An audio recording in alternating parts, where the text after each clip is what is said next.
నమస్కారం నాగబాబు గారు. మీరు వరుణ్ తేజ్ గారి కొరియన్ కంకరాజ్ మూవీ చూడమన్నారు. తప్పకుండా చూస్తాము. బట్ నాకు చిన్న డౌట్ ఉంది. అదేంటే మూవీలో వరుణ్ తేజ్ గారికి దెయ్యం పడుతుంది కదా.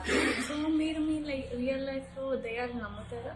ఇలా నమ్మితే అదేమైనా గోస్ట్ ఎక్స్పీరియన్స్ ఉంటే మాతో షేర్ చేసుకుంటారు. సిమిలర్ క్వశ్చన్ మన వరుణ్ వాళ్ళు కొరియా కనకరాజు సంబంధించి ఒక చిట్చాట్ పెట్టారు. దానిలో అడిగారు ఏమైనా ఉన్నాయని. యాక్చువల్గా నేను కొంచెం రేషనల్గానే థింక్ చేస్తాను, కానీ నాకు ఒక సంఘటన నేను విన్న తర్వాత కొంచెం ఆలోచించాల్సి వచ్చింది. అదేంటంటే మన చెప్పిన వ్యక్తి ఒక డాక్టర్, అందువల్ల అసలు ఎలా రిలేట్ చేసుకోవాలో కూడా నాకు అర్థం కావట్లా. మొత్తానికి సంవేర్ ఆ స్టోరీ వినటం మాత్రం నాకు చాలా గూస్ బంప్స్. ఇది చాలా కాలం క్రితం విన్న ఒక real life testimonial. It is not fiction, అభూత కల్పన కాదు. ఒక వ్యక్తి చెప్పాడు. ఆ వ్యక్తి ఎవరో కూడా మీకు తర్వాత నెక్స్ట్ చెప్తాను. మనందరికి తెలిసిన వ్యక్తే, చాలా మంది తెలిసిన వ్యక్తి. సో అదేంటంటే ఆయన ఒక డాక్టర్. ఈయన ఒక మన ఆంధ్రాలో తిరుపతి మెడికల్ కాలేజీలో ఒకప్పుడు ఓల్డ్ స్టూడెంట్. ఈ మెడికల్ కాలేజీలో సిస్టమ్ ఎలా ఉంటుందంటే 4 ఏళ్ళలో ఎంతో చదివి ఒక లాస్ట్ 1 year హౌస్ సర్జెన్సీ చేస్తారు. సో అతను హౌస్ సర్జెన్సీలో ఉన్న డాక్టర్ అనమాట. అంటే అది చేసేస్తే హౌస్ సర్జెన్సీ చేస్తే వాళ్ళకి MBBS పట్టా ఇస్తారు డాక్టర్. సో ఈ అంటే అప్పుడు ప్రతి హౌస్ సర్జన్ చేసేటువంటి స్టూడెంట్ మెయిన్ డాక్టర్తో కనెక్ట్ అయ్యి పనిచేస్తారు.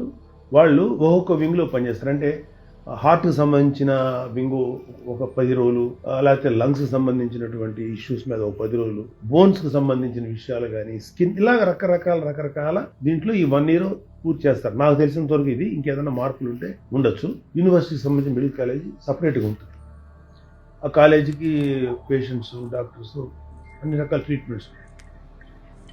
చదువుకునే కుర్రోడు లాస్ట్ హౌస్ సర్జెన్సీ చేస్తాడు. ఎలా అంటే ప్రతి ఈ చెప్పిన వింగ్స్కి హాస్పిటల్ దగ్గరగా చోట్ల క్వార్టర్స్ ఉంటాయి, చిన్న చిన్న రూమ్స్ అయి ఉంటాయి. ఆ పేషెంట్స్ని వీళ్ళు మానిటర్ చేసుకుంటారు, నైట్ డ్యూటీస్ చేస్తుంటారు. కానీ అన్నీ ఒక చోట ఉన్నా కూడా ఒక పర్టికులర్ వింగ్ మాత్రం హాస్పిటల్కి కొంచెం దూరంగా పెడతారు. అంటే సమ్వేర్ ఒక 1 kilometer, 1/2 kilometer, లేకపోతే మేబీ ఒక 500 yards, లేకపోతే ఇంకా చాలా దూరం, 500 meters దూరం. అన్ఎక్స్ప్లెయిన్డ్ ఇన్ఫెక్షియస్ డిసీజెస్కి సంబంధించినటువంటి ఒక వార్డ్. అంటే అది ఏ టైప్ ఆఫ్ ఇన్ఫెక్షన్ తెలియదు, ఎలా ఉంటుందో తెలియదు. అలాంటి పేషెంట్లందరికీ ఒక వింగ్ ఉంటుంది. దాన్ని అది ఒక వార్డ్ అంటారు. అక్కడ ఒక నర్సింగ్ క్వార్టర్ ఉంటుంది. కొంతమంది పేషెంట్లు అక్కడ ట్రీట్మెంట్ అవుతుంటారు. వాళ్ళకి antibiotics, antiviral drugs, what ever ఇస్తుంటారు. కొంతమంది రికవర్ అయ్యి బయటకు వస్తుంటారు, కొంతమంది దురదృష్టపరులు. ఇలాగా ఉండేటువంటి దీంట్లో ఈ డాక్టర్ కూడా వెళ్ళాడు. ఇది మెడికల్ కాలేజీకి దూరంగా ఉంటుంది. సో ఆ మెడికల్ కాలేజ్ దూరంగా ఉన్న ఒక వార్డు, ఆ వార్డు కొంచెం ఒక 50 అడుగుల దూరంలో డాక్టర్స్ రూమ్ ఉంది, సపరేట్ రూమ్ ఇది. ఆ రూమ్లో డాక్టర్లు అందరూ ఉన్నారు. సో ఈ డాక్టర్లు అందరూ midnight 11 o'clock 12 o'clock అయింది. అలా కూర్చొని ఏదో మాట్లాడుకున్నారు. కొంతమంది తూగుతున్నారు, నిద్ర వచ్చి పాపం కుర్రలు కదా. అక్కడేమో నర్స్ ఉంటుంది.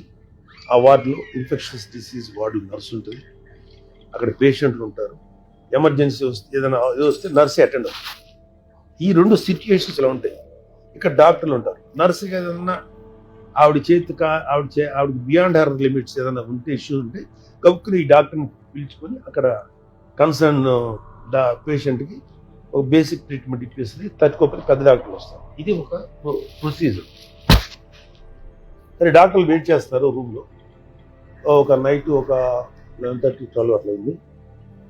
సడన్గా ఈ డాక్టర్ రూమ్లోకి, డాక్టర్లు కూర్చున్న హాల్లో, అక్కడే ఉంటారు హాల్లో, ఒక 20-22 ఏళ్ళ అమ్మాయి బయట, లేకపోతే ఇవన్నీ ఉంటాయి కదా లేడీస్, మన ట్రెడిషనల్ డ్రెస్, అంటే చీర కాదు కానీ బయట అది వేసుకొని అమ్మాయి కొంచెం హడావిడిగా ఉంది.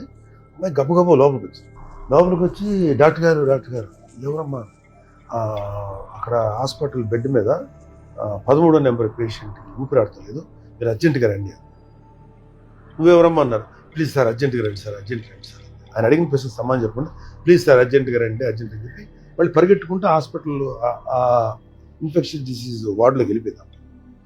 ఏంటి ఏమైంది, హడావుడిగా వచ్చింది, పద ఏమైందో పాపం. నర్సు కూడా రాకుండా, ఈ నర్సు వస్తే జనరల్గా ఎవరు ఈ అమ్మాయి వచ్చిందంటే ఏదో ఇంట్లో వాళ్ళ పేషెంట్ తాలూకు మనిషి అని చెప్పి ఈ డాక్టర్ ఇంకొక 2 ఫ్రెండ్స్ కలిసి గబగబా ఇన్ఫెక్షన్స్ వార్డులోకి వెళ్ళారు. అక్కడ నర్సింగ్ ఉన్న ప్లేస్లో అమ్మాయి నర్సు నిద్రపోతుంది.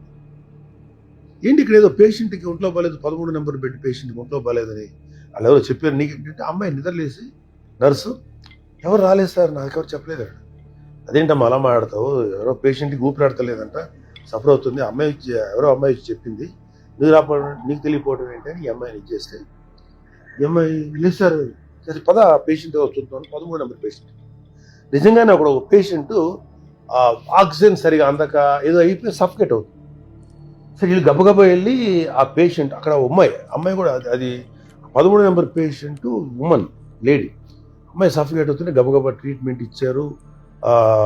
మళ్ళీ నార్మల్ చేసి ఊపిరి మామూలుగా వచ్చేటి చేసి బేసిక్ ట్రీట్మెంట్ అందించి మెడిసిన్స్ ఇంజెక్షన్ చేశారు. అమ్మాయి కొంచెం సెటిల్ అయిన తర్వాత ఈ డాక్టరు, ఈ నర్సు, మిగతా 2 డాక్టర్లు ఆ హడావిడిలో మొత్తానికి ఆ అమ్మాయిని ఇచ్చేశారు.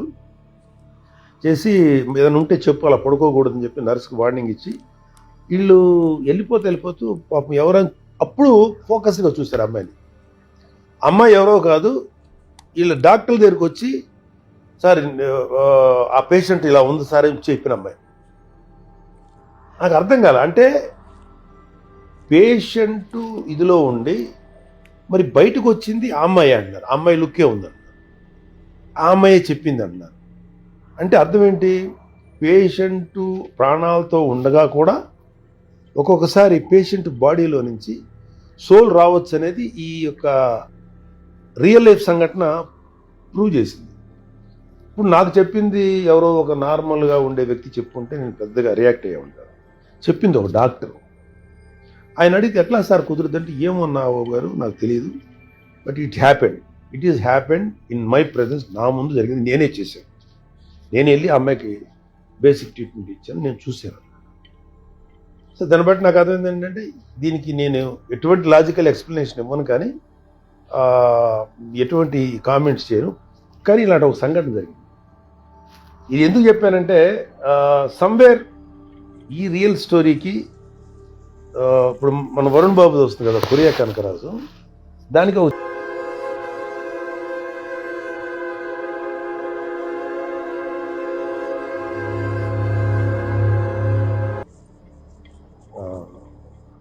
అందుకని చెప్పాను. బట్ అలాగే ఇప్పుడు ఎవరైనా చూస్తుంటే వీడియో, మీకు రియల్ లైఫ్లో మీరు విన్నది కానీ మీరు అత్యంత సమీపంగా క్లోజ్గా ఉన్న వ్యక్తులు చెప్పిన ఈ కోస్ట్ సంబంధించినటువంటి ఎక్స్పీరియన్సెస్ కానీ ఏదన్నా ఉంటే సరదాగా మీరు షేర్ చేయండి.